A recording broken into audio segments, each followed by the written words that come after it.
xalqını dünyaya tanıttıran Heydər atamız oldu.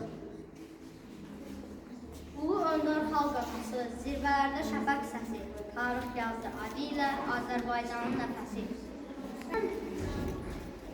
Vətəni azad edənin qədrini daim bilən, torpağına qəbsən sifən, Heydər ata, Heydər baba. Zəhməti ilə dirçəltdi yurdunu, gücləndirdi yenilməyən ordunu, ödəyibdir min rəhbərin borcunu, ulu bir sərkərdə, ulu bir öndər.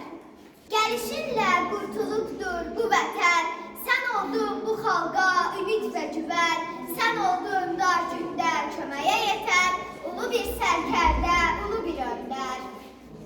Ucaltdı hər yerdə bayrağımızı, yazdı tarixlərə ad sanımızı, tanıtdı dünyada varlığımızı, ulu bir sərkərdə, ulu bir öndər.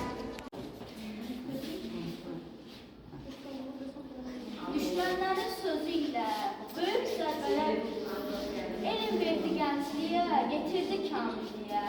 İndi də yaşayır o minlərlə ürəklərdə. O ürəklər səninlə döyünür ulu öndər. Neçə ürək səninlə öyünür ulu öndər. Sözdə yansa, qarşında kimdə yansa, yaşa ey oğlar yurdu. Tanrı sənə yetirir, Heydər kimi bir oğlu.